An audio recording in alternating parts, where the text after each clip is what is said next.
Can you tell me where the nearest police station is? Hannah Carter's voice cracked as she said it, her eyes darting to the door behind her. Three bikers in Hell's Angels vests turned slowly. The whole gas station went silent. Everyone expected the bikers to laugh her off. Instead, the biggest one, gray, beard arms covered in ink, stood up without a word and pulled out the chair across from him. "Sit down first," he said. "Then we'll talk about where you need to go." She didn't move. "Please, if I'm too late, someone innocent is going to disappear forever." If this story moves you, hit subscribe and stay with me all the way to the end and drop a comment telling me what city you're watching from tonight. I love seeing how far these stories travel. The bell over the door of the cross-county gas and grocery jangled at 6:47 in the evening, and nobody inside paid much attention to it. Why would they? It was a Tuesday. The regulars were exactly where they always were. Earl Higgins nursing a coffee at the counter, two truckers arguing about way stations near the cooler, and the three men in leather vests sitting at the corner table like they did most nights, this time of year, halfway between one ride and the next. Then the door didn't close behind whoever walked in. It just hung open a second too long, and the evening air came in with it dry and hot off the Montana highway. That was the first thing Jack Dawson noticed. Not her face, not even her clothes. Just that the door stayed open a half-second longer than it should have, like the person walking through it wasn't sure whether she was allowed to be there at all. He looked up. A young woman stood just inside the entrance. Blonde hair pulled back in a knot that had mostly come undone. Jeans gray with road dust. One sneaker with the sole flapping loose at the toe. Her arms were wrapped tight around her own ribs, like she was holding herself together by pressure alone. Jack had been riding for 31 years. He'd pulled overdose victims off bathroom floors, calmed down men twice his size who were about to do something they couldn't take back, and sat with more than one grieving mother at more than one funeral. Nobody else showed up to. He knew what fear looked like on a human face. This wasn't ordinary fear. This was the kind that lived in a person's shoulders for weeks. "Y'all need something," the cashier called out to her, not unkindly, just the way you'd greet anybody. The girl didn't answer him. Her eyes were already moving past the register, past the chip aisle, scanning the room the way a person scans a room when they're checking exits. And this was the part that made Earl Higgins actually turn all the way around on his stool. Her eyes landed on the three men in the corner, the three men with Hell's Angels stitched in red across the backs of their vests, and she walked straight toward them. Not around them, not past them to the counter the way any normal frightened stranger might do, aiming for whoever looked the most official, the most soft, the most safe. She walked toward the bikers. "Oh, this ought to be good," muttered one of the truckers under his breath, elbowing his buddy. Somebody at the counter actually pulled out their phone thumb, hovering over the camera, like they expected a scene. Marcus Preacher Kowalski, sitting to Jack's left, set his coffee down slow and quiet. Tiny Delgado across the table didn't move at all, just watched her the way you'd watch weather rolling in. She stopped 2 feet from their table, close enough that Jack could see her hands were shaking, close enough to see the faint yellow-green shadow of a bruise circling her left wrist, half covered by her sleeve, the kind of mark that's a week or two into healing, close enough to see that her eyes kept flicking, not to them, not fully, but past them, toward the window, toward the parking lot, toward the road. "Can you tell me," she said, and her voice came out smaller than she meant it to, "where the nearest police station is?" Nobody at the corner table laughed. Nobody sneered. For 3 full seconds, nobody said anything at all. Then Jack Dawson, 56 years old, 3 tours behind him, a scar over his left eyebrow, he never explained to anybody, pulled out the chair across from himself with the toe of his boot.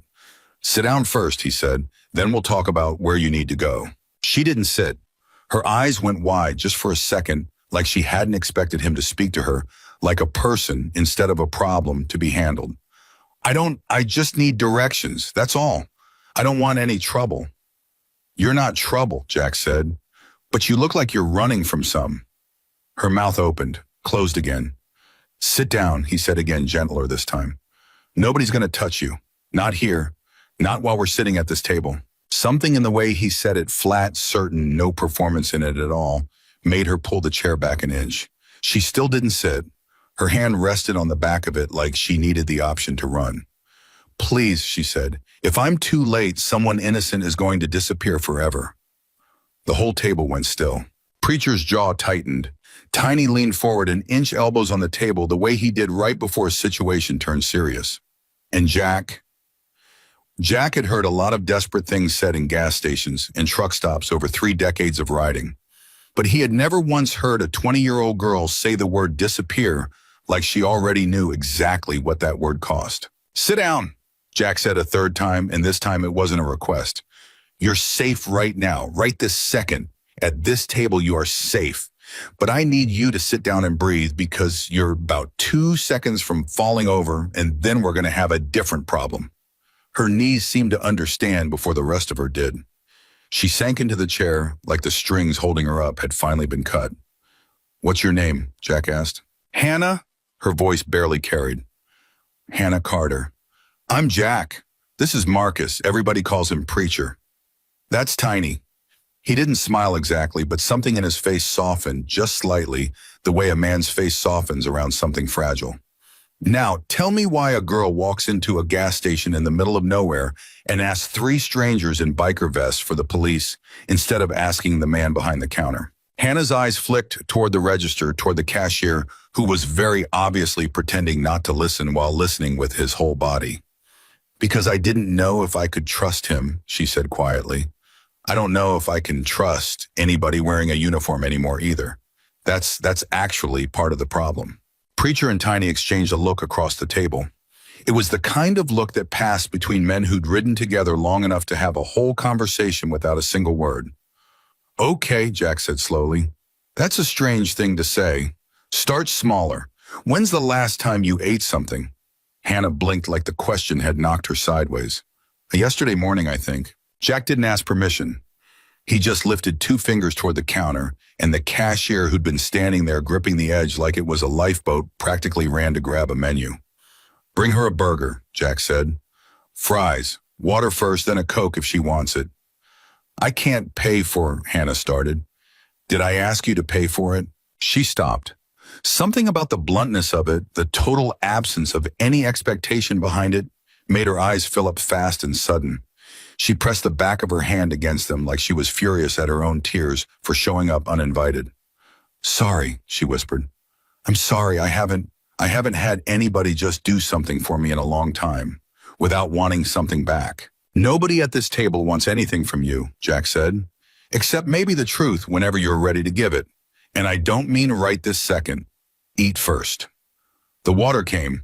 Hannah's hands shook so badly around the glass that Tiny 6'4", 300-pound tattoos up both forearms of a man who once benched a Harley off a friend's chest in a parking lot accident, reached over without a word and steadied the glass with 2 fingers until she got it to her mouth. "Thanks," she breathed. "Don't mention it," Tiny said, and went back to looking like a mountain that didn't talk much. The burger came. Hannah ate like a person who'd forgotten food was a thing that existed 3 bites in before she seemed to remember to slow down, to chew, to breathe between mouthfuls. Jack let her eat in silence for a full 2 minutes, watching the parking lot out the window the entire time without ever peering to. That was when the black pickup truck rolled slowly past the front of the station. It didn't stop. It didn't even really slow down. But Hannah's fork clattered against her plate, and her whole body went rigid and her eyes locked onto that truck like it was the only thing in the entire world. "Hannah," Jack's voice stayed level, stayed low. "Look at me, not the window. Me." She dragged her eyes off the glass chest heaving. "Was that the truck?" he asked. Her silence answered for her. "Okay."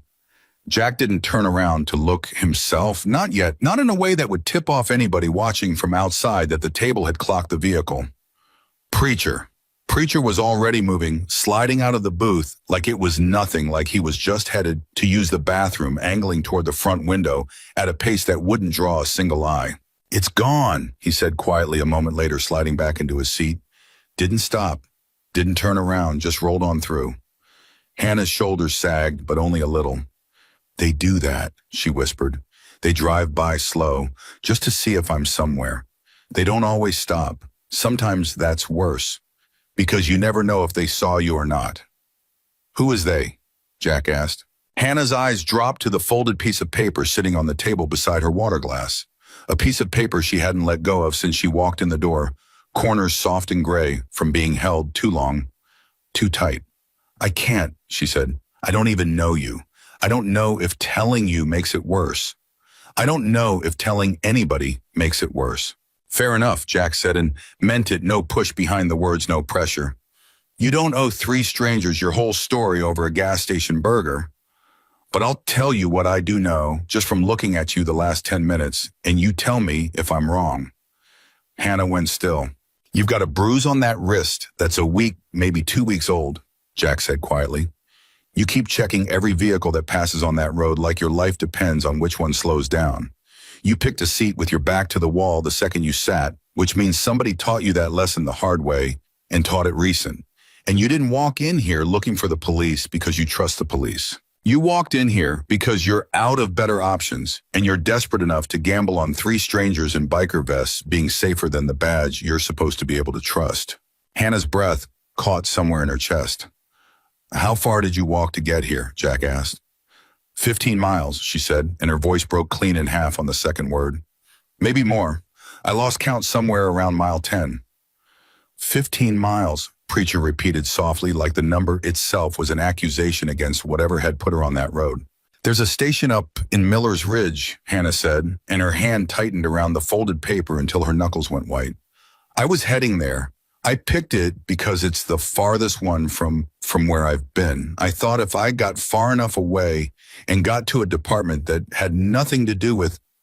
She stopped herself, hard, like she'd nearly said a name she wasn't ready to say. Jack didn't push. He let the silence sit there comfortable as an old friend giving her room to fill it or not fill it, whichever she needed. Which station were you planning to trust? He finally asked, nodding toward the paper. Hannah's fingers trembled as she started to unfold it slow, like the paper itself might bite her. And that was the exact moment the bell over the door jangled again. Every single person at that table turned at once. A man walked in wearing a tan uniform shirt, a badge on his chest catching the fluorescent light, a hand resting easy on his belt, the way men do when they've worn a gun so long it's just part of their hip. He wasn't in a hurry. He wasn't looking around like a man on duty scanning a scene. He was looking directly and only at the corner table. Hannah's face went the color of chalk. That's him, she whispered so quiet only Jack could hear it. That's one of them. Under the table, Jack's boot found Tiny's shin, one firm tap. Tiny didn't move a muscle above the table, but his weight shifted just slightly into a posture that could become a wall in under a second if it needed to. The deputy's boots clicked, slow across the linoleum. He stopped a few feet from the table, thumbs hooking into his belt, a smile stretched thin and cold across his face. Evening, gentlemen, he said. His eyes slid to Hannah and stayed there a beat too long. Miss, you doing all right? Heard there might have been somebody walking along the county road out there. Matches your description pretty close. Hannah didn't say a word. Her hand hidden below the table's edge found Jack's sleeve and gripped it like a drowning person grips a rope. Jack leaned back in his chair, slow and easy, the picture of a man with absolutely nowhere else he needed to be. Funny thing, he said.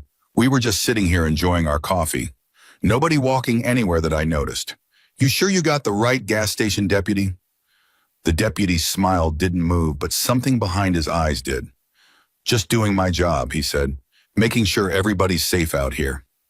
We appreciate that, Jack said. Real diligent of you. For 3 long seconds, nobody at that table breathed. Then the deputy's radio crackled at his hip. Some dispatch chatter about a fender bender 2 miles east, and he glanced down at it, and something in his shoulders eased like whatever he'd come in here looking for. He'd decided wasn't worth pushing tonight. Not with 3 grown men in Hell's Angels colors sitting between him and it. Y'all have a good evening, he said and turned, and the bell jangled once more as the door swung shut behind him. Nobody at the table moved until his cruiser pulled out of the lot. Hannah exhaled like she'd been holding that breath since she walked 15 miles. Okay, Jack said quietly, and his voice had changed softer but also harder, both at once the voice of a man who had just decided something. Now you're going to tell us everything. Not because we're forcing you, because that man just confirmed every single thing I was starting to suspect. And if we're going to help you, we need to know exactly what we're standing between you and. Hannah's hands were still shaking, but for the first time since she'd walked through that door, they weren't shaking from fear alone.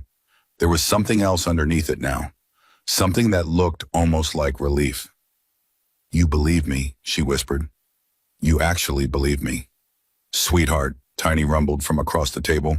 A deputy doesn't walk into a gas station looking that interested in a girl who wandered 15 miles for no reason. Something's rotten, and it ain't you. Hannah looked down at the folded paper in her hands one more time. Then slowly, like she was setting down a weight she'd been carrying alone for far too long, she began to unfold it. His name is Victor Hale, she said. And 3 months ago, I took a summer job on his ranch that I thought was going to pay for my last year of college. Jack's expression didn't change, but something behind his eyes sharpened. I've heard that name, Preacher said slowly. Everybody around here has. Man donates to half the county, shakes hands with the sheriff at the 4th of July parade every year. That's the version everybody sees, Hannah said, and her voice for the first time carried something colder than fear, something like fury finally finding its way to the surface. I saw the other version, the one in the ledgers, and once I saw it, he decided I couldn't be allowed to walk away and just forget about it. She smoothed the paper flat against the table. Numbers, columns, dates, a list of names Jack didn't recognize yet but had a sick feeling he was about to learn. These are people, Hannah said, her finger resting on the first name, who used to own land around here. Older people mostly. People who trusted the wrong lawyer, or signed the wrong paper, or just got scared into giving up something that took them a lifetime to build. And Victor Hale, Jack said slowly, putting it together, is the one taking it. Victor Hale, Hannah said, is the one erasing them, and I have the only copy of proof that isn't sitting inside his office safe. Outside, another set of headlights swept slow across the parking lot windows, and this time they didn't keep driving. They stopped. Hannah's whole body froze mid-breath. Jack, Preacher said, quietly, not moving his head, eyes cutting sideways toward the glass. We got 2 trucks now, parked across the road. Not moving. Jack didn't look in the window. He looked at Hannah instead, at the girl who had walked 15 miles on a torn shoe, past a corrupt deputy, into a gas station full of strangers, because she had run out of anywhere else in the world that felt safe. Hannah, he said low and steady, how many more people know what you know? Her eyes lifted to his, glassy and terrified, and underneath all of it, finally for the first time in 3 months, not entirely alone. None, she whispered. Just me. Which means if something happens to me tonight, Victor Hale gets to keep every single thing he stole, and nobody ever finds out how. The lights outside didn't move. Jack Dawson set his coffee down slow and deliberate and looked at Preacher and looked at Tiny, and something passed between the 3 of them that needed no words at all. The same understanding that had carried them through 30 years of watching each other's backs on lonely roads just like this one. Well then, Jack said quietly, standing at his shadow falling long across the table, I guess tonight nothing happens to you. Outside, the second truck's engine cut off, and somewhere behind the glass, in the dark, someone was waiting to see exactly what 3 men in Hell's Angels colors were about to do. The truck's headlights stayed locked on the window, 2 white eyes cutting through the dark, and nobody at that table so much as blinked. Jack Dawson didn't reach for his phone. He didn't raise his voice. He simply lifted 2 fingers off the table, and that was all it took. Preacher was already sliding out of the booth, moving unhurried toward the door, like a man stepping out for a smoke, and Tiny shifted his weight so that his entire frame now sat between Hannah and the window, blocking any clean line of sight from outside. Don't look at them, Jack said quietly. Eyes on me. Hannah's chin trembled, but she obeyed, dragging her stare off the glass and onto Jack's face like it was the only solid thing left in the world. They found me, she whispered. They actually found me. They found a gas station, Jack corrected her. That's not the same thing as finding you, not yet. Outside, the second truck's headlights clicked off. Then the first. Darkness swallowed the lot again, and for a moment, the only light came from the flickering neon sign above the pumps, buzzing every few seconds, like it couldn't decide whether to stay lit. Preacher pushed through the door and stepped out into that dark without hesitation, hands loose at his sides, walking toward the 2 idling trucks with the calm of a man checking on a neighbor's barking dog. Through the window, Jack watched him lean down at the driver's side of the first truck, saying something nobody inside could hear. What's he doing? Hannah breathed. Jack, what is he doing? He's letting them know somebody's watching, Jack said. That's all. Men like that only get brave when nobody's looking. For 10 seconds, that felt like 10 minutes, Preacher stood there, one hand resting flat on the hood of the truck, saying nothing else that Jack could make out.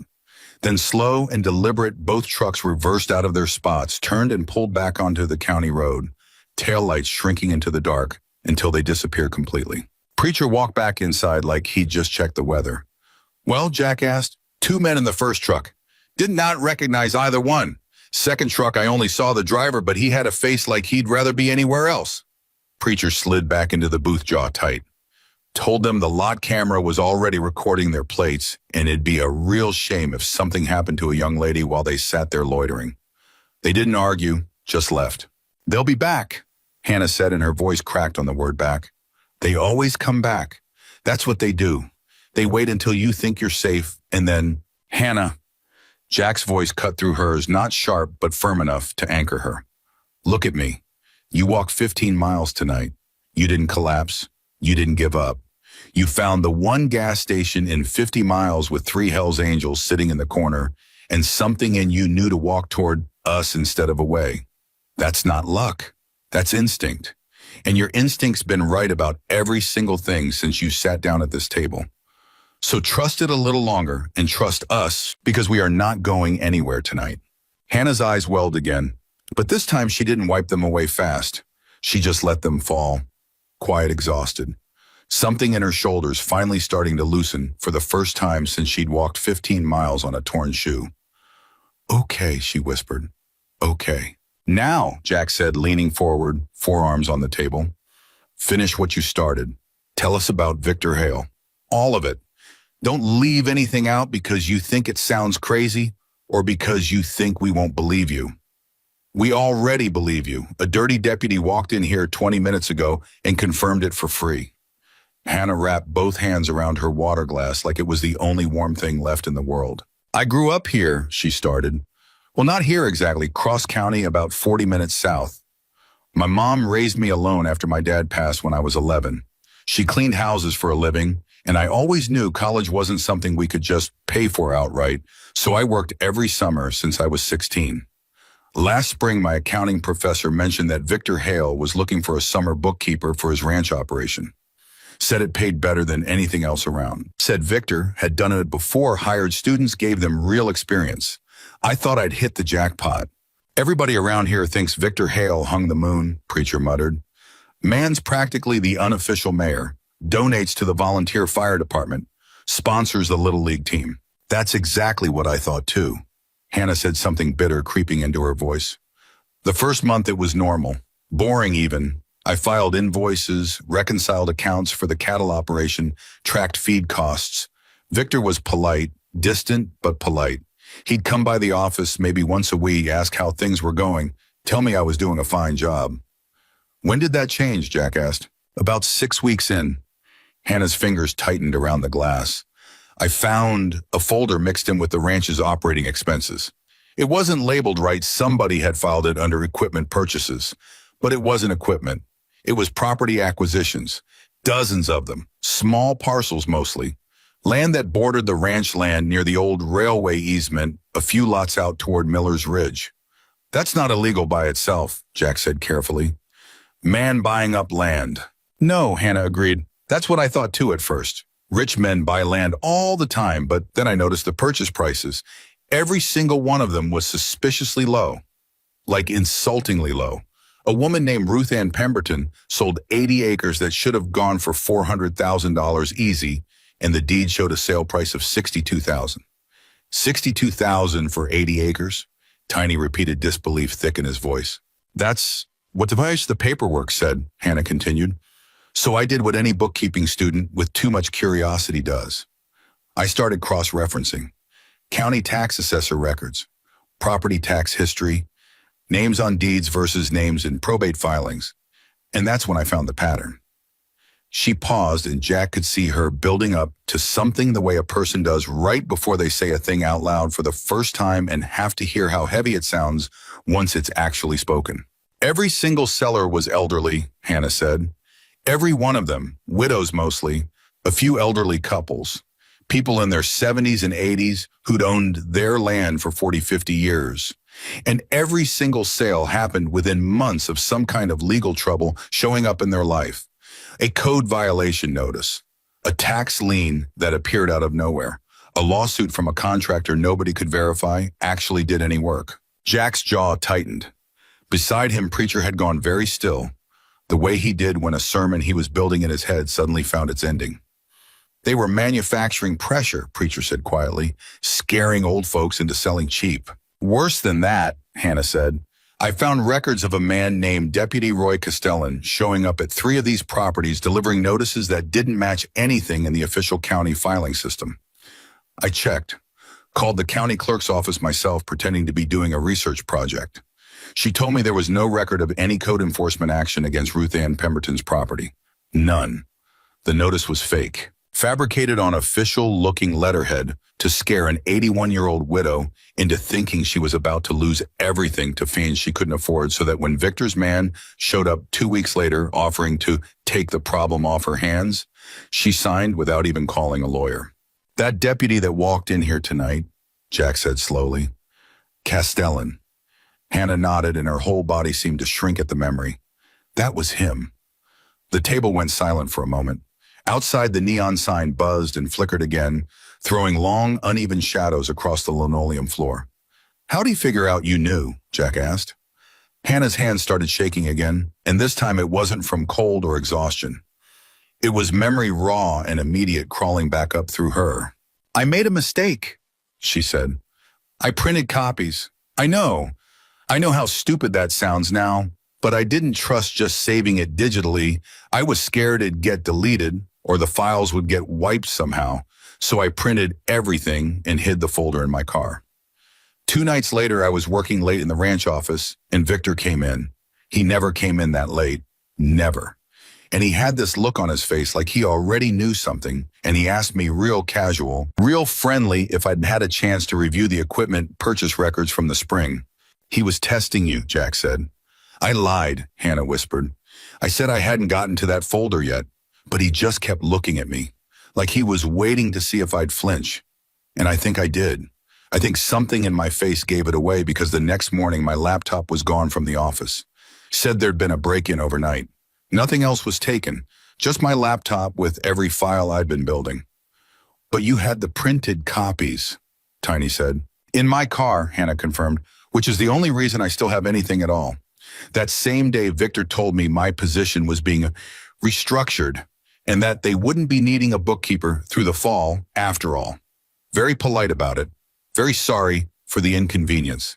Offered me 2 weeks severance pay in cash right there out of an envelope he already had ready. He was buying your silence, Jack said. I took the money, Hannah said, and something like shame crossed her face.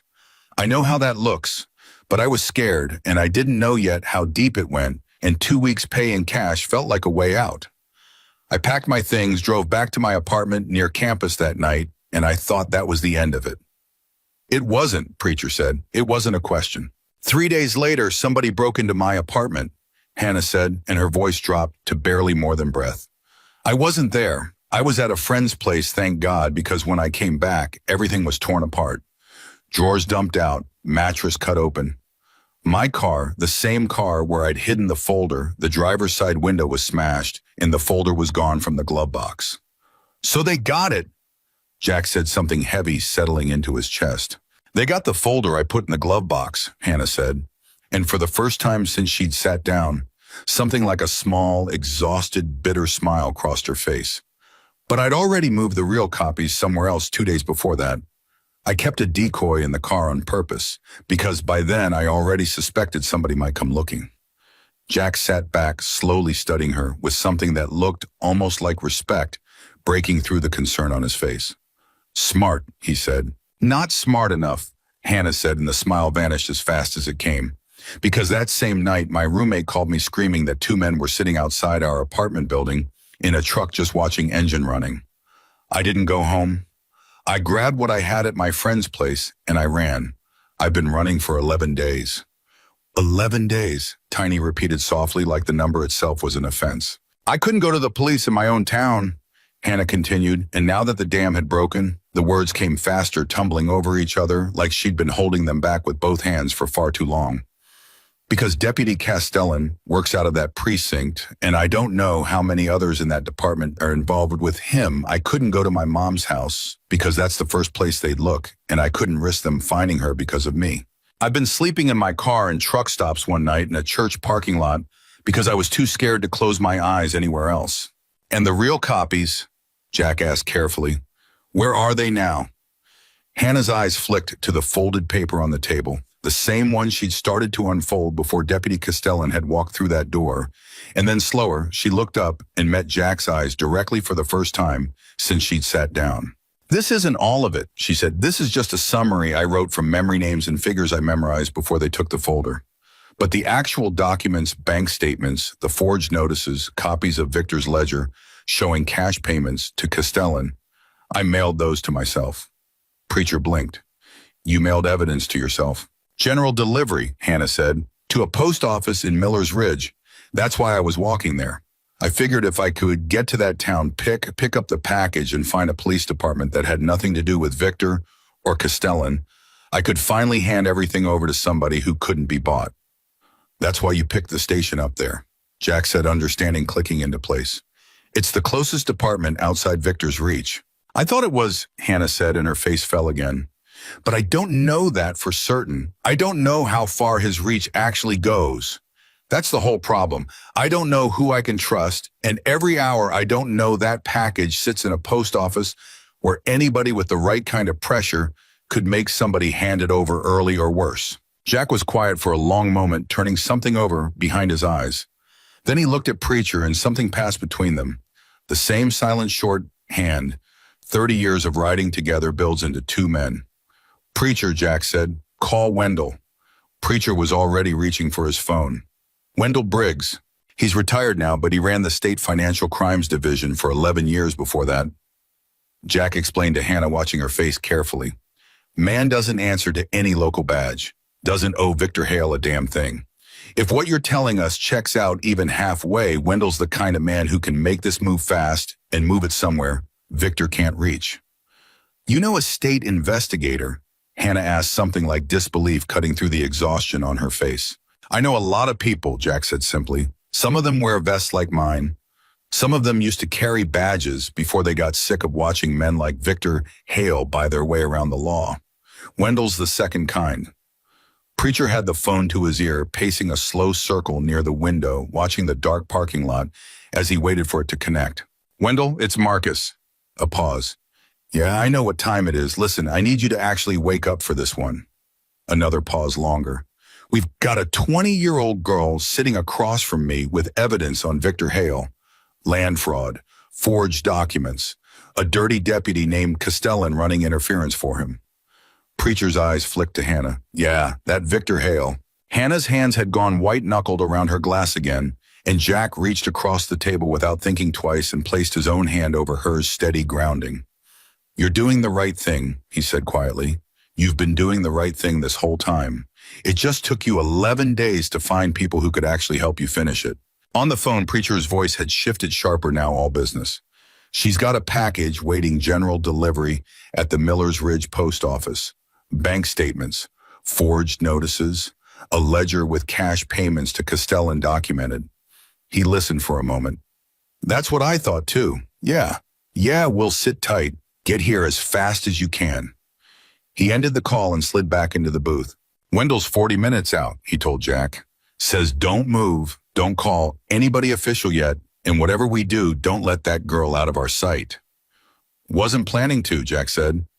Hannah let out a breath that shuddered on the way out, something between relief and disbelief. You're really doing this, she said. You barely know me. I walked in off the street and told you a story that sounds insane, and you're already calling in a state investigator.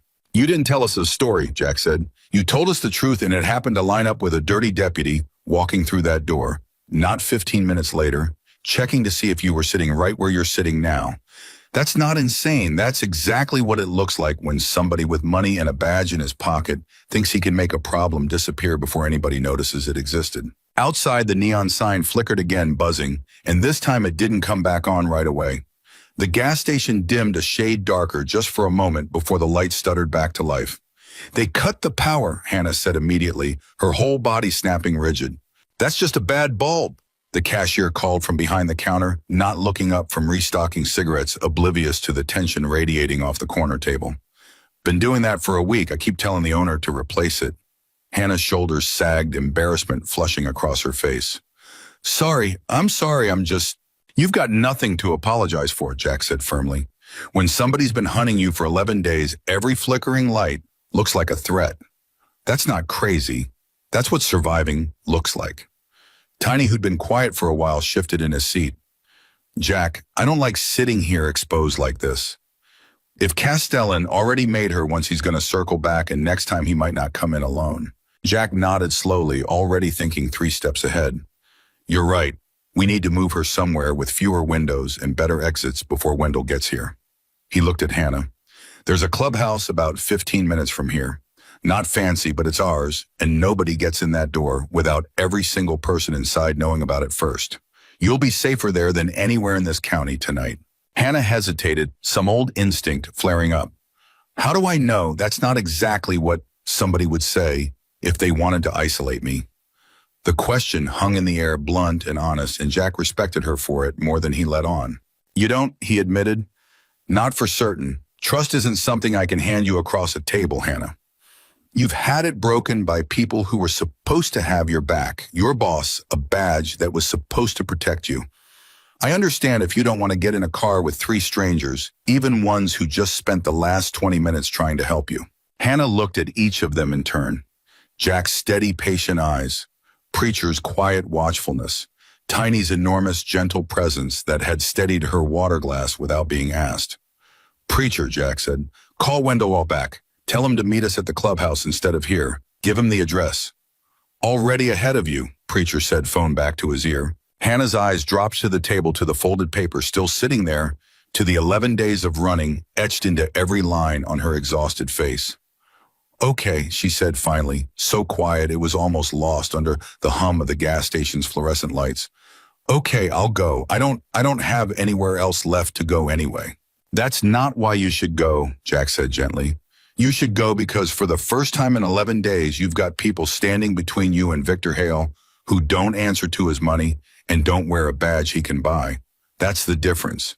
Not that you're out of options. That you finally have a real one. They rose from the table together, and Jack noticed the way Hannah's hand instinctively found the strap of the small bag she carried everywhere, clutching it tight against her side as they moved toward the door. The same bag he realized that likely held nothing but a phone she couldn't use and whatever few possessions she'd managed to grab before running. At the door, Tiny went first, scanning the lot with the practiced ease of a man who'd done exactly this kind of scan 100 times before in 100 parking lots that might or might not have held trouble waiting in the dark. Clear, he said. They walked out together. Hannah sandwiched between Jack and Preacher, Tiny bringing up the rear, and the bike stood waiting under the buzzing light chrome, catching what little glow the flickering sign still managed to throw. Hannah stared at them for a moment like she'd forgotten in the chaos of the last hour that this was how they'd arrived, that she was about to climb onto the back of a motorcycle with a man she'd known for less than 30 minutes and trust him with the only life she had left. I've never ridden one of these, she admitted. Hold on tight, lean when I lean and don't overthink it, Jack said, swinging his leg over the seat. It's the safest 15 minutes you'll have all night. She climbed on behind him, hands hesitant, at first gripping the edges of his vest instead of his waist, until Jack reached back without looking and guided her arms fully around him. You'll fall off like that, he said simply. Hold on like you mean it. She did. The engines roared to life, one after another, shattering the quiet of the empty lot, and as they pulled out onto the dark county road, Hannah looked back over her shoulder at the gas station shrinking behind them, the place where for the first time in 11 days someone had finally believed her. She didn't see the black truck parked half a mile down a side road, lights off engine, idling, watching the 3 motorcycles pass by in the dark. But somebody in that truck saw them, and somebody in that truck was already reaching for a phone. The ride to the clubhouse cut through open country, the kind of dark that swallowed everything past the edge of a headlight beam, stars scattered thick overhead in a way Hannah hadn't noticed in 11 days of watching mirrors instead of sky. For a few minutes, wind roaring past her ears, engine vibrating up through her bones, she let herself feel something close to safe. It didn't last. They were maybe 5 minutes from the clubhouse when Preacher's bike suddenly surged forward, pulling alongside Jack's, and even over the engine noise, Hannah could hear him shouting something urgent. "Truck's been trailing us since the turnoff. No lights keeping distance, but it's matching our speed every time we slow down." Jack's whole body tensed in front of her, and Hannah felt the bike accelerate beneath her, the wind screaming louder in her ears. "Hold on," Jack shouted back over his shoulder. "We're not going straight to the clubhouse. Not with company."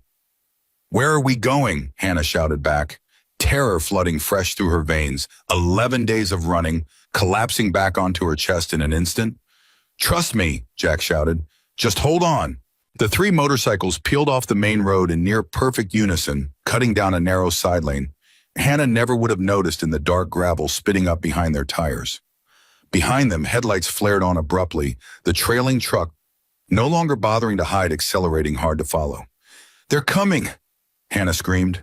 "I know," Jack called back, and there was something in his voice now that Hannah hadn't heard yet all night. Not fear, but focus, sharp and total, the voice of a man who had done this kind of thing before and knew exactly what came next.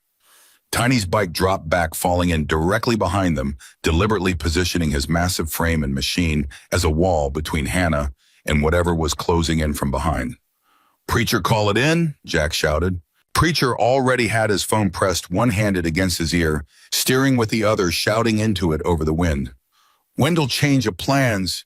We got a tail. We're diverting to the old grain elevator road. Get anybody you can moving that direction now." The truck's headlights grew larger in the mirror, closing the gap with an aggression that told Hannah everything she needed to know about how far these men were willing to go. "Jack," she screamed, "they're catching up." "Not for long," Jack said, and something in his voice was almost calm now, almost certain, and he leaned forward over the handlebars, and the bike surged with a burst of speed that pressed Hannah hard against his back, her arms locking tighter around him, her eyes squeezed shut against the wind and the fear and the terrible dizzying uncertainty of whether tonight was going to be the night everything finally ended. Behind them, the truck's engine roared louder. Closing, and Tiny's bike swerved slightly to block its angle, buying precious seconds. And somewhere ahead in the dark, Hannah could just barely make out the shape of an old grain elevator, rising black against the star-scattered sky.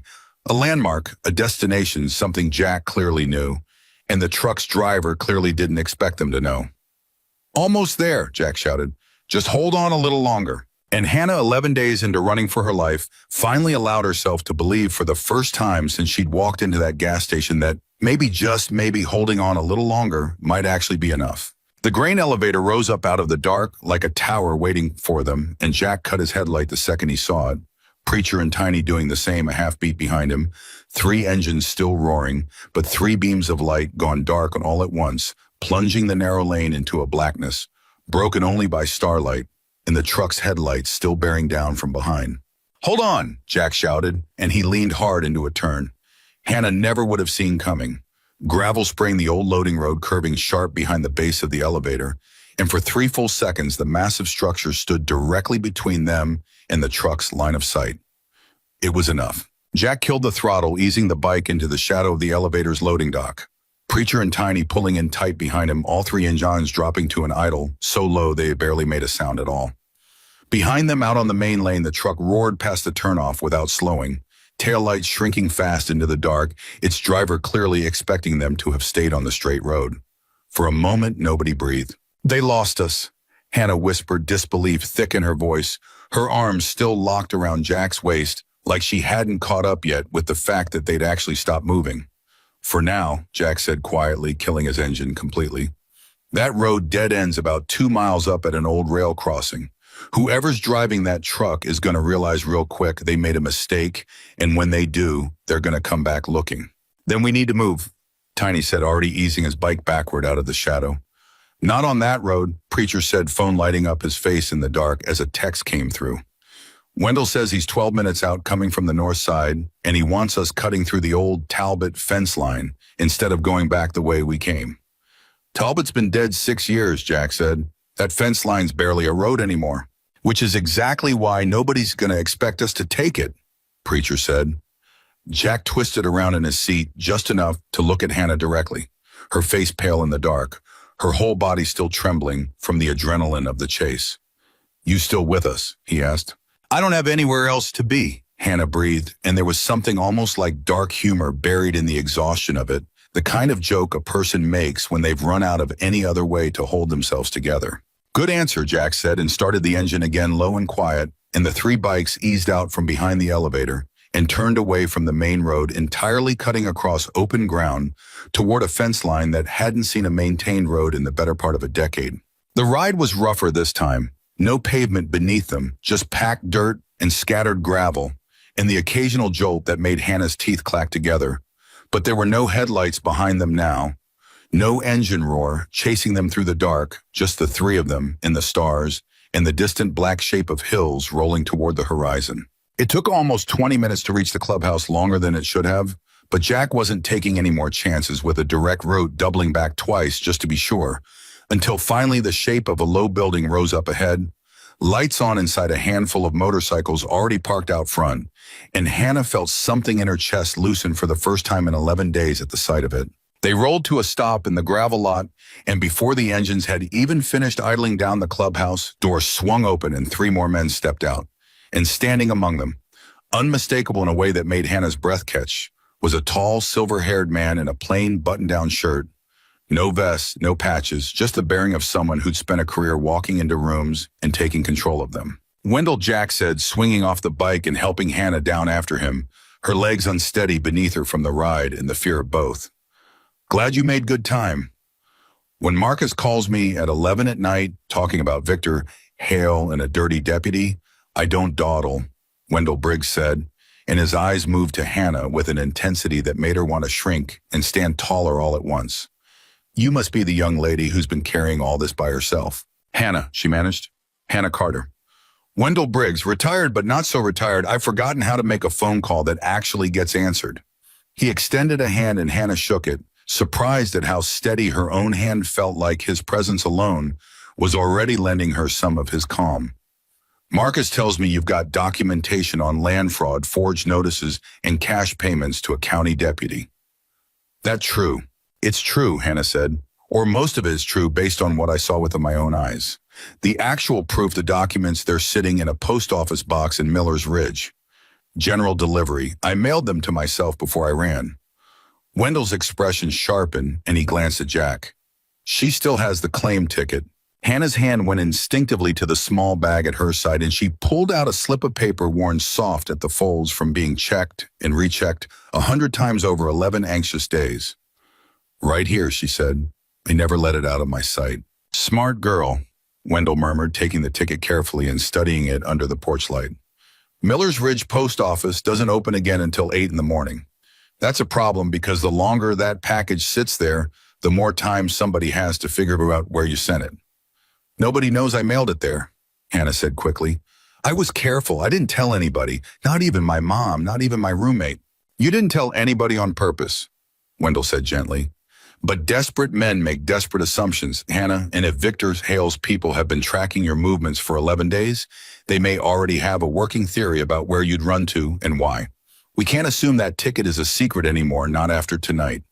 The words landed heavy, and Hannah felt the fragile calm she'd built over the last hour start to crack again. "So what do we do?" she asked, and her voice wavered on the last word. "We move faster than they expect," Wendell said simply. "I've got a contact at the state field office 2 hours from here, a man named Agent Diane Farrow, Financial Crimes Division. Somebody Victor Hale has never had a reason to know exists. I already put in a call to her on the drive over. She's willing to meet us at 7:30 tomorrow morning, and that post office badge in hand, federal authority to take custody of that package the second it's released before local hands ever get near it." 7:30, Jack repeated. "That's 8.5 hours from now." "I'm aware," Wendell said, "which means we need somewhere safe to sit tight until then, and given what just happened on the road getting here, I don't think anywhere out in the open is going to cut it." "She stays here," Jack said immediately. No hesitation in it at all. "Clubhouse has reinforced doors, no windows on the ground floor facing the road, and there's always at least 4 of us here overnight. Nobody gets through that door without every single person inside knowing 30 seconds before it happens." Wendell studied Jack for a long moment, then nodded slowly. "That'll do. I'll stay too. Given the involvement of a county deputy, I want eyes on this personally until Agent Farrow has that package in federal custody. Hannah looked between the two men, something in her chest twisting with a feeling she almost didn't recognize anymore. After 11 days alone, the feeling of not having to make every single decision by herself. "Thank you," she whispered, and her voice cracked wide open on the words 11 days of exhaustion finally catching up all at once. I don't know how to thank you. Any of you. You didn't have to do any of this." "We didn't have to, Brian," Jack agreed, his voice gentle but certain. "We chose to. There's a difference. And one day I hope you understand exactly how big a difference that is." They moved inside, and the warmth of the clubhouse hit Hannah like something physical. Low lights, worn leather furniture, the smell of coffee brewing somewhere in the back, and for the first time in 11 days, she let herself sink into a couch cushion without immediately scanning for the nearest exit. It didn't last long. Jack, Preacher said, standing near the front window, phone pressed to his ear, again his voice tight in a way that made everyone in the room go still. "That was Danny. He's on watch tonight," said. "A car's been parked at the end of the drive for the last 10 minutes. No lights. Not moving." Hannah's stomach dropped straight through the floor. "They found us," she breathed. "Jack, they found us already. How did they—" "We don't know that it's them," Jack said, but his own voice had gone tight, and he was already moving toward the window, careful to stay back from the glass. "Could be nothing. Could be a couple kids parking somewhere they shouldn't. Or it could be them," Tiny said grimly, standing beside him, now both men peering carefully into the dark toward the faint shape of a vehicle just barely visible at the edge of the property. Wendell moved to the window as well, and something in the set of his shoulders told Hannah this wasn't his first time evaluating a threat like this. "License plate?" he asked. "Too dark to read from here," Preacher said. "Danny's trying to get a better angle without spooking whoever it is." The room held its breath together, and Hannah felt her heart pounding so hard she was certain everyone could hear it. Certain the 11 days of running had finally actually truly caught up to her in the one place she'd let herself believe might be safe. Then Jack's phone buzzed, and he answered it fast. "Danny, talk to me." A pause. Hannah watched his face for any flicker of what was coming, but Jack's expression gave away nothing. "Okay," he said finally. "Okay, good. Stay on it anyway, just in case." He ended the call and turned back to the room, and something in his shoulders had eased just slightly. "It's a couple." Danny got close enough to see them in the dome light when the passenger door opened. "Just two teenagers who picked the wrong spot to park for some privacy. Nothing to do with us." The relief that swept through the room was almost as intense as the fear had been, and Hannah felt her knees actually go weak with it sinking back down onto the couch, both hands pressed over her face. "I'm sorry," she said muffled, behind her palms. "I'm so sorry. I keep thinking every little thing is—" "Don't apologize," Wendell said firmly, crossing the room to sit in the chair across from her. "Hannah, listen to me. What you're experiencing right now, the way your body reacts to every shadow and every parked car, that's not weakness. That's not you being paranoid. That's what happens to a person's nervous system after 11 days of genuinely being hunted. It's going to take time before that eases, even after this is all resolved. That's normal, and it's nothing to apologize for." Hannah lowered her hand slowly, looking at him with something like gratitude mixed with disbelief. "You sound like you've seen this before." "I spent 11 years watching witnesses go through exactly what you're going through," Wendell said. "Different circumstances, different criminals, but the same fear every time. You're not broken, Hannah. You're surviving.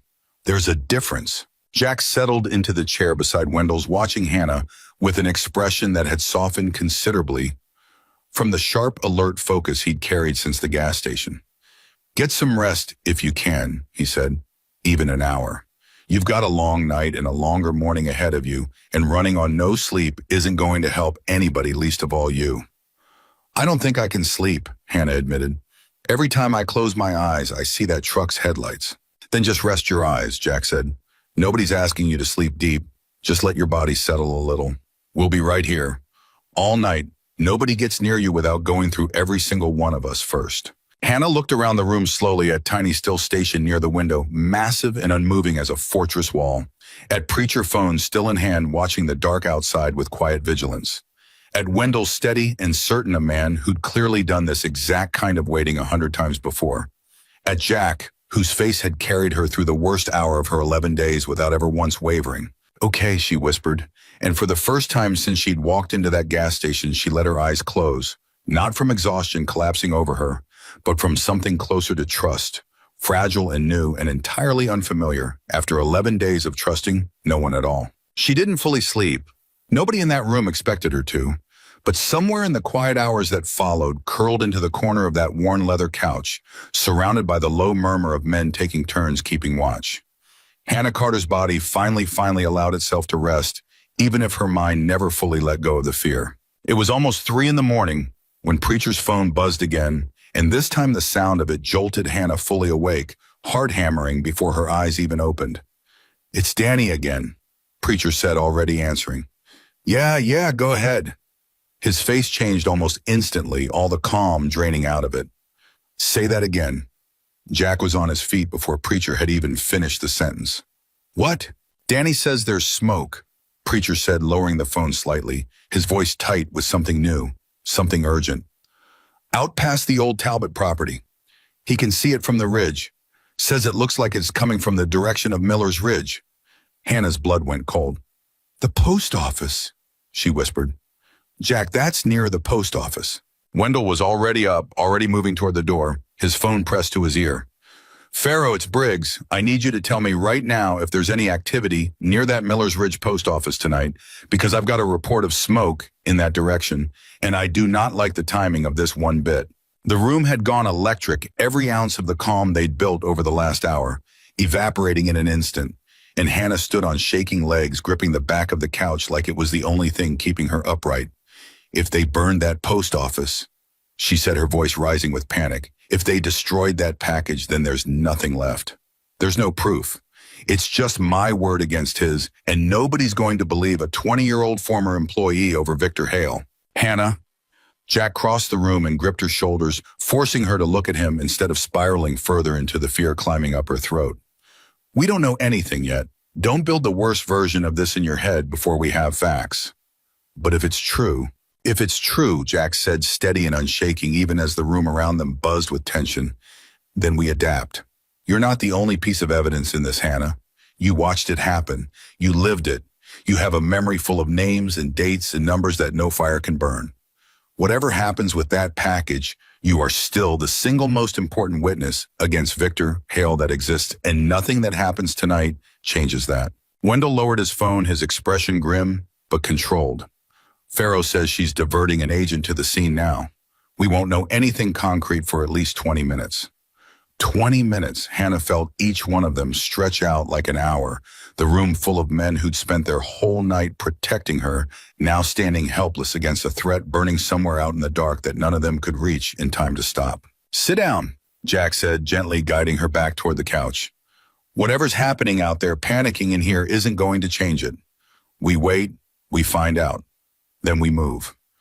Hannah sat, hands twisting together in her lap, eyes fixed on Wendell's phone like it might ring at any second, with the answer to whether 11 days of running had all been for nothing.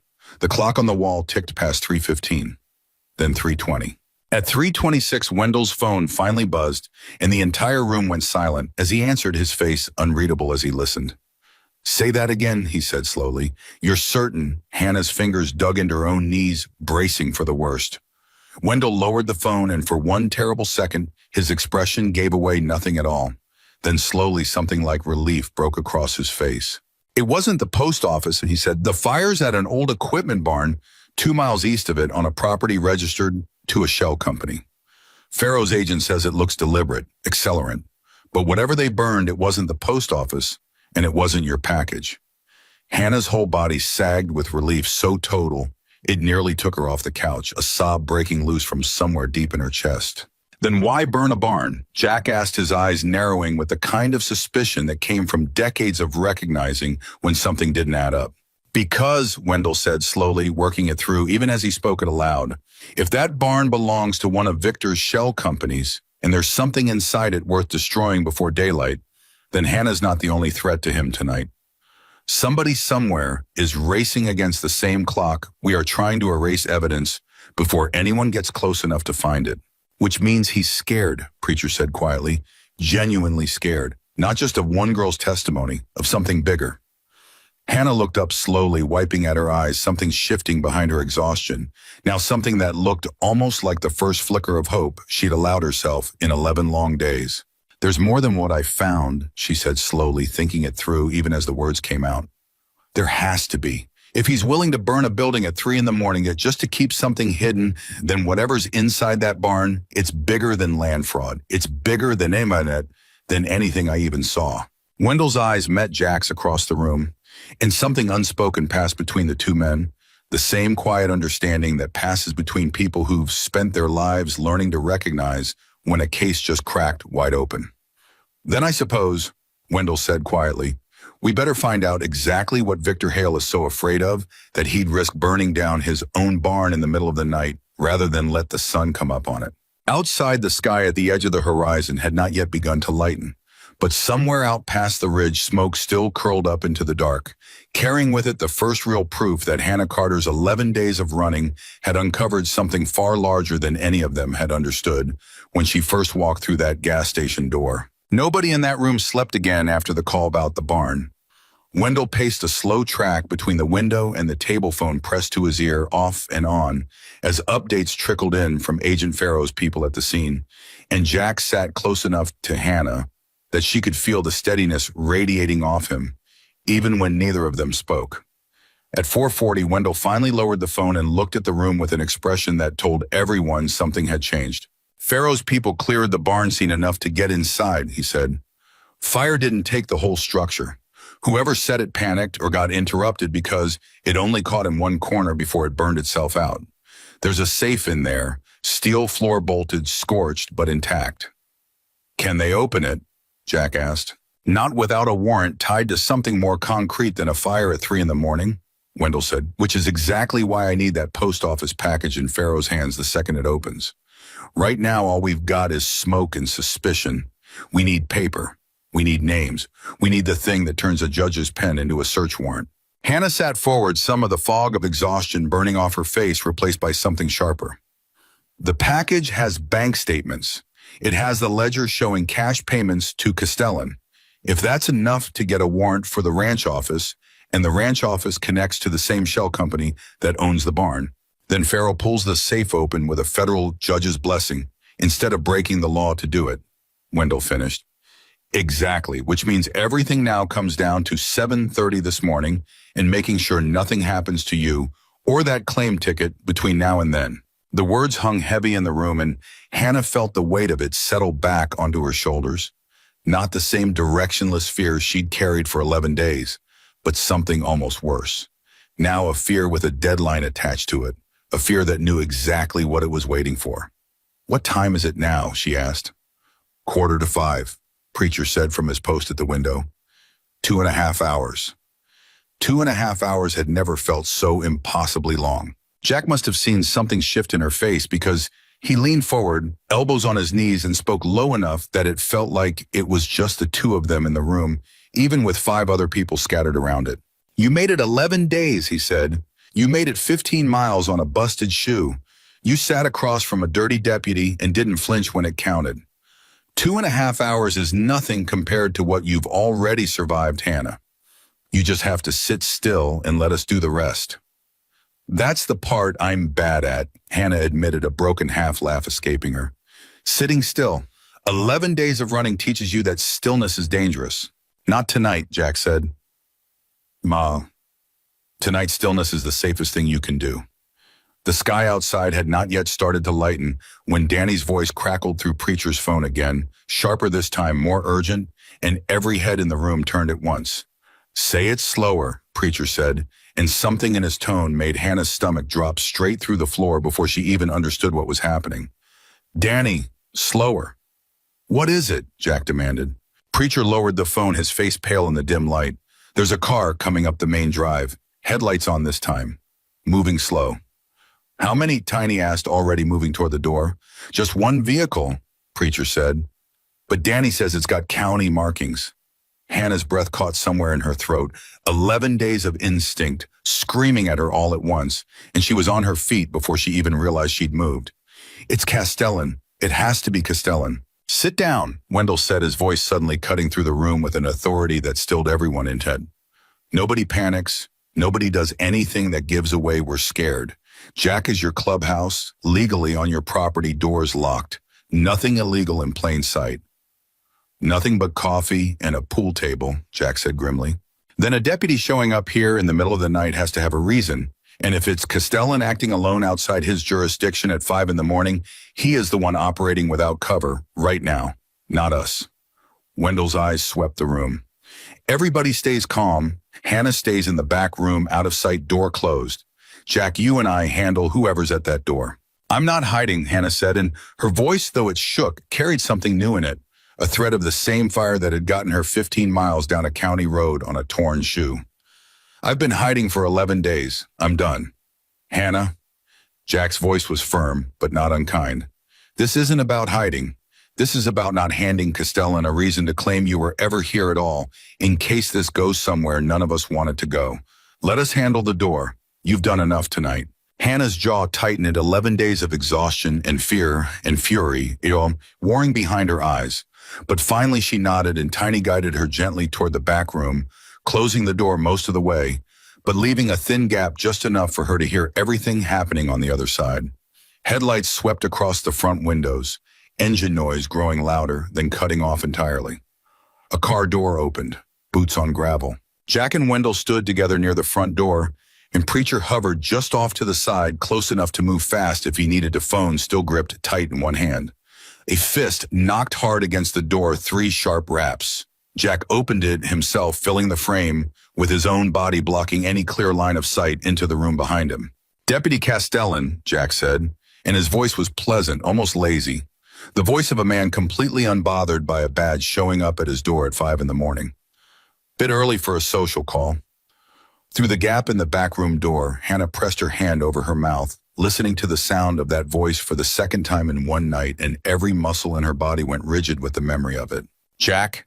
Castellan's voice was flat, all pretense of friendliness gone now. I know you've got a girl in there, Hannah Carter. I need you to hand her over. Don't know any Hannah Carter, Jack said easily. Cut the act. She was seen at the Cross County station with you and your boys a few hours back. I've got a witness that puts her leaving with you on the back of a motorcycle. A lot of girls ride on the back of motorcycles around here, Jack said. Doesn't make them fugitives. Unless you've got a warrant, deputy, I'm not in the habit of handing over guests based on a rumor. This isn't a joke, Dawson. Castellan's voice hardened further, and Hannah could hear even through the door, the strain underneath it, the sound of a man whose careful plan had come apart faster than he'd anticipated. That girl stole property from Victor Hale. Sensitive business documents. He wants them returned, and he's willing to be generous about it if this gets resolved quietly tonight before it becomes something bigger than it needs to be. Funny, Wendell said, stepping into view beside Jack for the first time, and Hannah heard something shift immediately in Castellan's silence, a beat of hesitation that hadn't been there before. I don't recall theft charges requiring a personal house call from a county deputy at 5 in the morning instead of, say, a warrant. There was a long pause. Who are you? Castellan finally said, and his voice had lost some of its certainty. Wendell Briggs, retired State Financial Crimes Division, 11 years. Wendell's tone stayed perfectly level, almost bore the tone of a man who had said his own name to intimidate far more dangerous people than a small-town deputy standing on a porch at dawn. I'm curious, Deputy Castellan, whether Victor Hale's generous offer tonight includes an explanation for the $11,000 cash deposit that hit your personal checking account 6 weeks ago. Because if it doesn't, I'd start thinking real hard about which side of this conversation you actually want to be standing on when the sun comes up. The silence that followed stretched long enough that Hannah, pressed against the gap in the door, found herself holding her breath along with everyone else in that room. I don't know what you're talking about, Castellan finally said, but the words came out thinner than before, less certain, cracking at the edges. I think you do, Wendell said calmly, and I think in about 2.5 hours a federal agent is going to have documentation that connects that deposit directly to a ledger kept by the very businessman you're standing here defending. So the question isn't whether Hannah Carter did anything wrong tonight, Deputy. The question is how much worse you want to make your own situation by standing on this porch making threats on his behalf. For a long moment, nobody said anything at all. Then through the gap in the door, Hannah heard Castellan's boots shift on the gravel, a slow, uncertain retreat. "This isn't over," he said, but the bravado had gone out of it, replaced by something closer to panic, barely held together. "Victor's not a man who gives up easy. You're all making a mistake." "Maybe," Jack said, "but it's our mistake to make, and you're welcome to get back in your car and go tell him that." The car door slammed. The engine roared to life. Gravel sprayed as the vehicle reversed hard and peeled back down the drive, taillights shrinking into the dark until the sound of the engine faded entirely. The clubhouse went silent, except for the sound of everyone finally exhaling at once. Hannah pushed the backroom door open and stumbled out, legs unsteady, and Jack crossed the room to catch her before she could sink to the floor. "He's gone," she breathed. "He's actually gone." "For now," Jack said, echoing the same words he'd used back at the elevator, and Hannah realized with a start that he'd been right every single time he'd said them tonight. Nothing was ever fully over, not yet, not until that package was in federal hands and Victor Hale was somewhere he could no longer reach anyone at all. "That deposit," Hannah said, looking at Wendell with something like awe cutting through her exhaustion. "Is that real? Do you actually have proof of that?" Wendell's mouth curved into the faintest, driest smile. "Not a shred of it. I made that number up on the spot." Jack let out a short laugh, low and surprised, and even Preacher cracked a grin from his post by the window. "You bluffed a county deputy off a doorstep at 5 in the morning with a number you invented." Hannah asked, disbelief and something like admiration warring across her face. 11 years chasing financial crimes teaches you men like Castellan are already guilty of something," Wendell said. "You just have to say a number specific enough that their imagination fills in the rest." He didn't deny it because it was true. He hesitated because he genuinely doesn't know which deposit I'm talking about, and that means there's more than one, and he's terrified I already know all of them. The room settled slightly after that, adrenaline draining out in fits and starts, but nobody fully relaxed, everyone painfully aware of the clock still ticking towards 7:30 and everything that still hung in the balance. The next hour crept by in a strange suspended quiet. Hannah dozed for stretches against the couch cushions, jolting awake every time a truck passed on the distant highway, and each time Jack was there, steady, unbothered, reminding her without needing to say much at all that the room was still secure, that nothing had changed, that she was still, despite everything, safe. At 6:50, Wendell's phone rang, and this time it was Agent Farrow herself. "Farrow," Wendell answered, and everyone in the room went still, watching his face for any sign of what was coming. Yes, we're on our way now." He ended the call and turned to the room. "She's already at the post office waiting outside for it to open. Says local PD showed up 20 minutes ago, unrelated call, apparently some kind of noise complaint, but she doesn't like the coincidence and wants us there before the doors open at 8, not after." "Local PD," Hannah repeated, and the fear crept back into her voice immediately. "That's not a coincidence. Victor's trying to get there first." "Which is exactly why we're leaving now," Jack said, already on his feet. "Everybody up. We ride together, tight formation, no stragglers." They moved fast, the calm of the last hour shattering into urgent practice motion, and within minutes they were back outside in the pale gray light of early dawn, engines roaring to life one after another, Wendell's sedan pulling in behind them as they rolled out of the clubhouse lot and onto the road toward Miller's Ridge. The drive felt shorter than it should have, and longer than Hannah could bear. Both at once, her arms locked around Jack's waist, her eyes fixed on the horizon ahead, where the sky had begun to lighten into the soft gray gold of an approaching sunrise, a sunrise she hadn't been entirely sure 11 days ago that she'd live to see. They crested the final rise into Miller's Ridge just before 7:15, and Hannah's heart lurched at the sight of 2 additional vehicles already parked outside the small brick post office building, a marked patrol car, and beside it an unfamiliar dark sedan she didn't recognize. "That's Farrow's car," Wendell called out as they rolled to a stop, nodding toward the sedan. "The patrol unit, I don't know." A woman in a sharp gray blazer stepped out from the sedan, the moment they parked, badge already visible on her belt, her eyes scanning the group with quick, assessing precision before landing on Hannah. "Miss Carter," she said. "Nah, Agent Diane Farrow, I understand you're the reason I'm standing outside a post office at 7 in the morning instead of home drinking coffee." "I'm sorry," Hannah started, but Farrow waved it off with a small, tired smile. "Don't be. This is the most interesting Tuesday I've had in months." Her eyes flicked toward the patrol car parked nearby, and her expression sharpened. That officer showed up 20 minutes ago on a supposed noise complaint about a business that's been closed and silent since 6 last night. I don't like it. I've asked him to stay in his vehicle while we wait for the doors to open." As if summoned by the words, the patrol car's door opened and a uniformed officer stepped out, hand resting easy on his belt, in a gesture that made Hannah's chest tighten with instant visceral recognition. It wasn't Castellan, but something about the posture, the ease, the too casual way he approached the group made every instinct in her body scream the same warning anyway. "Morning, folks," the officer said, his eyes moving across the group before settling deliberately on Hannah. "Heard there might be some confusion here about a mail package. Local department's happy to take custody of anything questionable. Hold it secure until ownership gets sorted out properly." "That won't be necessary, Officer," Farrow said, stepping forward smoothly, badge already out. "Federal jurisdiction on this one? I appreciate the offer, but I'll be taking custody of any relevant items myself." The officer's easy smile flickered just slightly. "No offense, ma'am, but this is my jurisdiction. Seems like the proper thing is for local law enforcement to at least be involved in the handoff." "None taken," Farrow said, her tone pleasant but immovable as stone. "And you're welcome to observe. But custody stays with me the moment that door opens. If you've got a problem with that, you're welcome to call your supervisor and have them take it up with mine."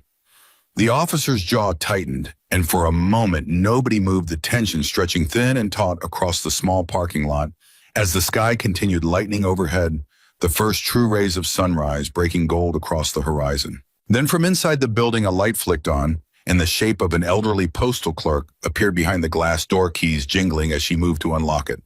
8 o'clock, the clerk called out cheerfully through the glass, entirely oblivious to the standoff playing out in her parking lot. "Right on time, folks."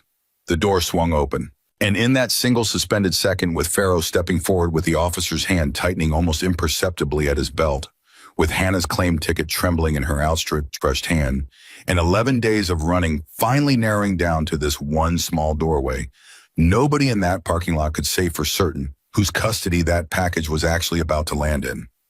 Farrow's hand closed around the door before the officer could take a single step toward it.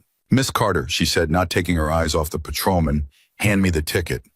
Hannah's fingers had gone numb around the worn slip of paper, but she pushed it forward anyway, and Farrow took it without breaking her stare from the officer still standing rigid by his cruiser. "Deputy," but Farrow said, voice even, "you're welcome to walk inside and watch. You are not welcome to touch, handle, or take custody of anything that comes across that counter. If that's a problem for you, I'd encourage you to make the phone call I mentioned a minute ago." The officer's jaw worked for a second, his eyes flicking to Jack, to Wendell, to the small crowd of Hell's Angels vests gathered at his back like a wall. Nobody in this parking lot was foolish enough to test. Then slowly he stepped back, hands lifting slightly at his sides. "Just doing my job," he muttered. "Then do it from right there," Farrow said, and walked past him into the post office, Hannah half a step behind her, Wendell and Jack close on either side. The clerk behind the counter blinked at the sudden crowd filing in through her door at 8 in the morning, but Farrow's badge settled whatever questions were forming behind the woman's glasses. "General delivery," Farrow said. "Package for Hannah Carter." The clerk disappeared into the back, and the seconds that followed stretched longer than any of the 11 days that had led to this moment. Hannah's whole body trembled, not from cold, not from fear exactly anymore, but from something rawer. The terrible possibility that after everything, the one thing she'd protected with her life might already be gone, burned, stolen, replaced with nothing. The clerk reappeared holding a padded manila envelope, slightly worn at the corners, and set it on the counter. "Sign here," she said, sliding a clipboard forward. Hannah's hand shook so badly the pen skidded across the page the first time, and she had to start her signature over. Farrow took the envelope the instant it was released, turning it over once in her hands, checking the seal. "Untouched," she said quietly. "Nobody got here before us." Hannah made a sound that was half a laugh and half a sob, and Jack's hand came to rest on her shoulder, steady, grounding exactly the way it had at that gas station at the table 11 hours and a lifetime ago. "You did it," he said. "You actually did it." "We did it," Hannah corrected, wiping at her eyes with the back of her wrist. "I couldn't have gotten this far alone, not even close." Outside through the glass storefront, the officer was still standing by his cruiser, phone pressed to his ear, now his posture stiff with something that looked a lot like panic. "Dressed up as procedure," Pharaoh noticed it too. Wendell, get her out the back if there's one. I don't like how interested our friend out there suddenly looks in making a call. There was a back door propped for deliveries, and within a minute, the group had slipped out through it into the alley behind the post office, Pharaoh clutching the envelope against her chest, like it was the only thing standing between Hannah and 11 more days of running. What now? Hannah asked, breathless, glancing back over her shoulder as they moved. Now I get this into evidence custody within the hour, Pharaoh said. And once I've got these bank statements and that ledger cross-referenced against Castellan's financials, I'll have enough for a judge to sign a warrant for that safe in the barn, the ranch office, and Victor Hale's personal accounts all in the same afternoon if I move fast enough. And if he runs, Jack asked, man with his money, he could be across a border before lunch. That's why we don't waste time, Pharaoh said, already moving toward her sedan. Wendell, ride with me. I want your eyes on this while it's fresh. Jack, she hesitated, glancing back at Hannah. Keep her somewhere safe, somewhere Victor's people can't reach, at least until I've got enough for an arrest warrant with his name directly on it. Already got a place, Jack said. Hannah watched Pharaoh's sedan pull away with Wendell in the passenger seat, watched it disappear around the corner, carrying 11 days of fear inside a single manila envelope, and felt something inside her chest crack open. Not from grief this time, but from the sheer, disorienting relief of finally not carrying that weight completely alone. Come on, Jack said, gently guiding her back toward the bikes. Let's get you somewhere you can actually rest. The next several hours passed in a strange, suspended blur. Back at the clubhouse, Hannah slept. Really slept for the first time in 11 days, curled on the same worn couch where she'd only managed fitful dozing hours before, and nobody woke her. Nobody rushed her, the entire clubhouse settling into a hush around her exhausted body, like a held breath finally allowed to release. She woke a little after 2 in the afternoon to the low murmur of voices in the next room, and for one terrible disoriented second, she forgot where she was, forgot that she was safe, her heart lurching into the same old panic, before her eyes adjusted and she recognized Jack's voice, steady and familiar, drifting through the doorway. She pushed herself upright, and Preacher glanced over, offering a small nod. She's up. Jack appeared in the doorway a moment later, and something in his face made Hannah's heart stop entirely. Not fear this time, but something else, something that looked almost like the beginning of good news. He wasn't quite ready to say out loud yet. What happened? She asked immediately. Tell me, please. Pharaoh got her warrant, Jack said. Judge signed off 2 hours ago. State police and 2 federal agents hit the ranch, the office, and that barn all at the same time about 40 minutes ago. Hannah's hands flew to her mouth. And Jack said, and for the first time since Hannah had met him, something that looked almost like a real smile broke across his weathered face. They found everything.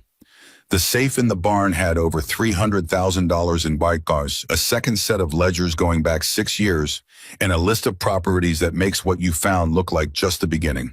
Hannah sank back onto the couch, breath, leaving her in a long, shuddering rush. 6 years, she whispered. 6 years of doing this to people. Forged deeds, fake code violations, payments to at least 2 other deputies besides Castellan. Jack sat down across from her, elbows on his knees. Wendell says Pharaoh's already got enough to charge Victor Hale with racketeering, fraud, extortion, and witness intimidation.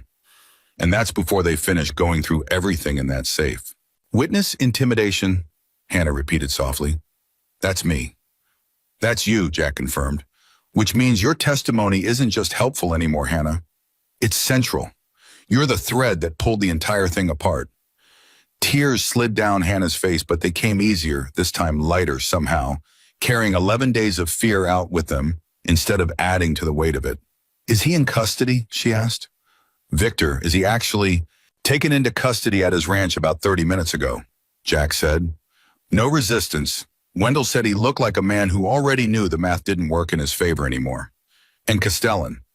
Picked up an hour before that, Jack said, along with the deputy who showed up at the post office this morning. Pharaoh's cross-referencing bank records on 2 more names right now. Might be more. Hannah sat with that for a long moment, letting it settle into her bones, letting herself finally believe it was real. 11 days of running, 11 days of sleeping in her car, of flinching at every headlight, of trusting no one, and now, in the space of a single morning, it was simply over. I don't know what to do with this, she admitted quietly. I've spent so long just trying to survive the next hour that I don't actually know what comes after. Nobody expects you to know that yet, Jack said. Give it time. Today all you have to do is exist without looking over your shoulder. That's enough for one day. 3 days later, Hannah sat across a small metal table in a government building 2 hours from Cross County Agent Farrow. On one side, a stenographer typing quietly at the other end, and gave her full statement, every detail, every date, every name laid out clean and complete for the record. It took nearly 4 hours. When it was finished, Farrow closed her folder and looked at Hannah with something that had shifted over 3 days, from professional distance into something closer to genuine respect. You know, Farrow said, in 11 years doing this work, I've had witnesses with law degrees who couldn't put together a case file half as organized as what you carried out of that ranch in your head. You should think about a career in this line of work. Hannah managed a tired, surprised laugh. I was studying accounting because I liked spreadsheets. I never planned on any of this. Funny how that works sometimes, Farrow said, standing and extending her hand. The world needs more people who notice when the numbers don't add up and who don't look away once they do. The weeks that followed unfolded slower than Hannah expected, in ways both painful and quietly healing. Ruth Ann Pemberton, the 81-year-old widow whose stolen 80 acres had first cracked the case wide open, was among the first to have her land returned. Tears streaming down her weathered face as she stood on the property her husband had worked for 40 years property she genuinely believed was lost forever. 6 other families followed over the coming months, each restoration chipping away at 6 years of quiet, calculated cruelty. Victor Hale's trial was still months away, prosecutors building a case so thick with evidence that his own attorneys reportedly began quietly discussing a plea deal before the first pretrial hearing had even concluded. Castellan and 2 other deputies were suspended without pay, facing charges of their own. Their badges, the very things Hannah had once believed made a person safe, stripped away entirely. Hannah didn't go back to finish her degree in accounting that fall. Instead, with a recommendation from Agent Farrow carrying more weight than she ever could have imagined, she took an entry-level position assisting the Financial Crimes Division, tracking exactly the kind of quiet hidden fraud that had once nearly cost her everything. She was good at it, better than good. 6 months in, her supervisor told her she had an instinct for finding what people worked hardest to hide. And Hannah understood finally that the very thing that had made her a target was the same thing that would make her dangerous to men like Victor Hale for the rest of her career. It was late autumn when she finally drove back out to the Cross County Gas and Grocery, the same station where an exhausted 20-year-old had once stumbled through the door on a torn sneaker and asked 3 strangers in leather vests for the nearest police station. The neon signs still buzzed and flickered above the pumps. Some things apparently never changed. She found them at the same corner table like they'd never left Jack Preacher, tiny coffee cups in front of them, patches on their vests catching the afternoon light through the window. Jack looked up as she approached, and something warm broke across his weathered face. "Well," he said, "look who found her way back." "I brought pie," Hannah said, setting a foil-wrapped dish on the table between them. "Homemade, my mom's recipe. It's not much, considering everything, but it's what I had." "Sweetheart," Tiny said, already reaching for a fork like he'd been waiting his whole life for this exact pie. "You didn't have to bring us anything." "I know," Hannah said, sliding into the empty chair, the same chair Jack had pulled out for her with the toe of his boot 4 months earlier. "I wanted to." She pulled a folded index card from her jacket pocket and slid it across the table toward Jack, and he unfolded it slowly, reading the handwritten note inside. "That day I thought I was looking for the police. What I really found were people brave enough to help me reach justice." Jack read it twice, and something in his throat worked before he finally looked back up at her. "No," he said quietly. "You found your own courage that day, Hannah. Walking 15 miles on a torn shoe, past a corrupt deputy straight up to 3 strangers who had every reason to look dangerous and none to look kind. That courage was already yours.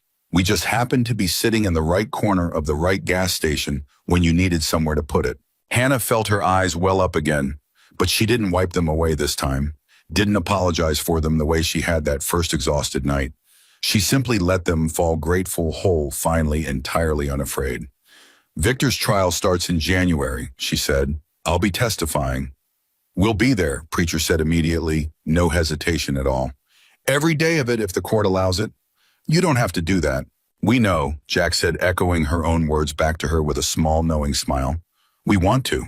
Outside, the sun hung low over the flat Montana horizon, Gold light spilling across the gravel lot, across the same motorcycles that had once carried a terrified young woman through the dark towards safety she hadn't believed still existed in the world. Hannah looked out at them for a long moment, then back at the three men who had chosen on an ordinary Tuesday evening to see a frightened stranger as someone worth protecting instead of someone easy to ignore. Ruth Ann Pemberton now grew tomatoes on the same 80 acres she'd nearly lost forever. 6 other families slept soundly on land that had once belonged to men who took it because they believed no one would ever stop them.